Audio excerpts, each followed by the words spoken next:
ઘણા મિત્રો કહે છે કે આ આખું ઈરાન ને અમેરિકાનું યુદ્ધ પૂરું થઈ જશે, તમે કેમ વિડીયો નથી બનાવતા? મેં કીધું હું એમાં બનાવવું? તો કે આ ગેસના બાટલાની માણસો એમ કહે છે તાણ પડી જવાની છે, ડીઝલ ખૂટી જવાનું છે. હવે પાકિસ્તાનમાં પેટ્રોલ પંપ ઉપર લાઈન લાગી એવા યુટ્યુબ ઉપર સમાચાર જોઈ અને અહીંયા ટીપડા લઈને દોડે, આવા લોકો તાણ પાડી દે. ભારતની સરકાર આપણી કહે છે કે ડીઝલ, પેટ્રોલ કે ગેસ જે ઘર વપરાશમાં વપરાય એને બિલ કોઈ 24 કલાક ઉપલબ્ધ રહેવાનો છે, તાણ પડવાની જ નથી. કારણ કે આ પાકિસ્તાન નથી, આ ભારત છે.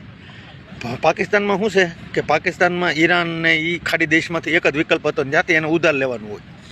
અને આપણી પાસે 150 વિકલ્પ છે. ખાડી બંધ થઈ જાય તો રશિયામાંથી આવે, આમ અમેરિકા બાજુથી આવે, ફ્રાન્સથી, યુકેથી આવે, ગમે ત્યાંથી એ બાજુથી આપણે બીજી લાઈનો ચાલુ થાય. અને આપણે પૈસા દઈને ખરીદવાનું હોય, આપણે ઉધાર નથી લેવાનું હોતું. અને પાકિસ્તાનને એવું નથી હોતું, એને બિચારાને ઉધાર લેવાનું હોય. એ ખાડી દેશમાં દાણ ચોરી કરીને અંદર ખોવાનું. અત્યારના લડાઈ હાલે છે, બંધ થઈ ગયું, ત્યાં તાણ પડી ગઈ. ત્યાં આપણે તાણ પડી જશે એવું થોડું માની લેવાય.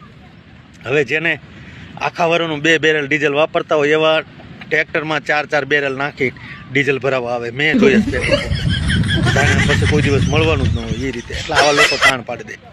એટલે આવી અફવાઓ ન ફેલાવી અને ગેસના બાટલાનો કોઈ સંગ્રહ કરવો નહીં. જો હાથમાં આવી ગયા ને તો સરકાર મારીને બૈડા ફાડી નાખશે. હવે આ સંગ્રહખોરો માટે સરકાર ટાઈટ થવા જઈ રહી છે.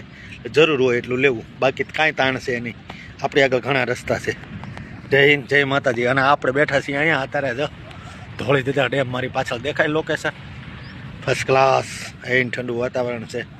ધોળી દીધા ડેમે બેઠા છીએ અને કાંઈ ચિંતા છે નહીં, ગેસ બેસ નહીં. એટલે તમે ન કરતા.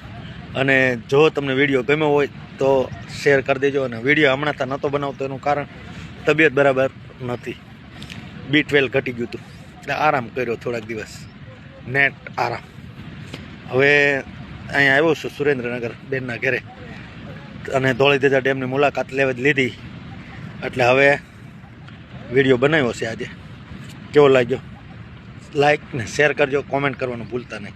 અને આ જમાખોરો છે ને સુધરી જજો, નહીંતર હવે સરકાર લાલ આંખ કરવા જઈ રહી છે. તમારું તો આવ્યું છે. જય હિન્દ, જય માતાજી.